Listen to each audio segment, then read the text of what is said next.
ඔන්න අදත් සියලු දෙනාම මගේ channel එකට ආදරයෙන් පිළිගන්නවා. අද මම ඔයාලට කියලා දෙන්නේ අලු කෙසෙල් බැදුමක් පහසුවෙන් හදාගන්න විදිය.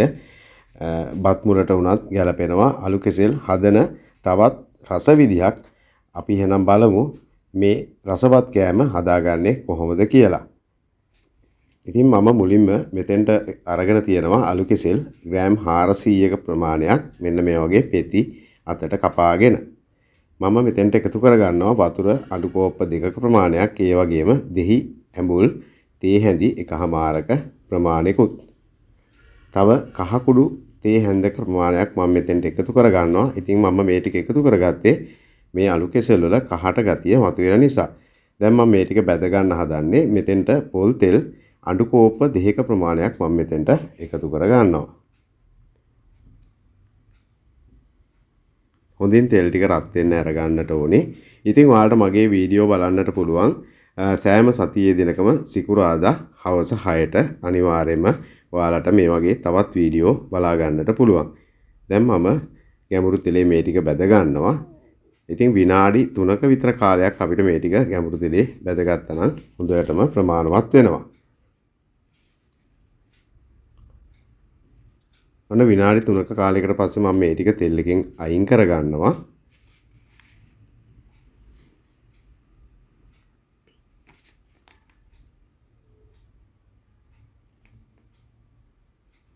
නැවත වාදනයක් මම ලිපේ තියාගෙන මම ඒකට තෙල් මේස හැඳි 2ක ප්‍රමාණිකුත් එකතු කරගන්නවා.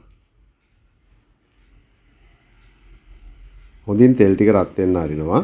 රත් වුණාට පස්සේ බීලුණු ග්‍රෑම් 75ක් එකතු කරගන්නවා. ඒ වගේම අමු මිරිස් කරල් 4ක ප්‍රමාණයක් මම දිගට පළලා එකතු කරගන්නවා.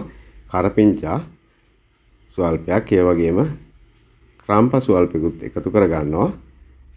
මම සාමාන්‍යයෙන් අඟල් 1කමාරක විතර උරුදු පොතු කැබල්ලක් කැබලි කඩලා එකතු කරගන්නවා. ඒකත් හොඳින් මේ වගේ ටෙම්පරාදු කරගන්නට ඕනේ. ඉතින් අපි මේක විනාඩි 3ක කාලයක් ටෙම්පරාදු වුණා නම් අපිට හොඳටම ප්‍රමාණවත්. මොකද අපිට මේකේ ලුණු මිරිස් අමුයෙන් හැපෙන්නට ඕනේ නිසා. ඉතින් ඔන්න මම කෑලි මිරිස් මේස හැන්දකුත් එකතු කරගන්නවා. ඉතින් ඔයාලට තව ටිකක් සැරට කන්න ඕනි කෙනෙක් නම් තව කෑලි මිරිස් එකතු කරගත්තර කමක් නැහැ. ඉතින් අපි මේ වගේ ටිකක් කලවම් කරගෙන ලුණු කුඩුත් එකතු කරගන්නවා. ඒක ඔයාලගේ රස අනුව එකතු කරගන්න. මම නැවත මෙතෙන්ට එකතු කරගන්නවා මම ගැඹුරු තෙලේ බැදගත්තු අලු කෙසෙල් ටික. අලු කෙසෙල් ටිකත් එකතු කරගෙන ඊළඟට අපි තක්කාලි එකතු කරගමු. තක්කාලි ග්‍රෑම් 50ක ප්‍රමාණයක් මම මෙන්න යගේ ඇට ඉවත් කරලා කොටු කපාගෙන එකතු කරගන්නවා.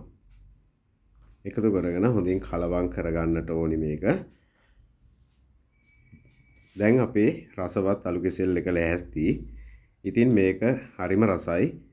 හරිම ලේසි ක්‍රමයක්. හැමදාම අලු කෙසෙල් වල කන්න අකමැති අයට රසවත් විදිහක්, ගොඩාක් රසයි. අනිවාර්යයෙන්ම ඔයාලා හදලා බලන්න. හදලා බලලා රසද කියලාත් මට කමෙන්ට් එකක් දෙන්න. ඒ වගේම ලයික් කරන්න. ඉතින් ඔයාලට නිරෝගිමත් සුබ දවසක් කියලාත් මම ප්‍රාර්ථනා කරනවා.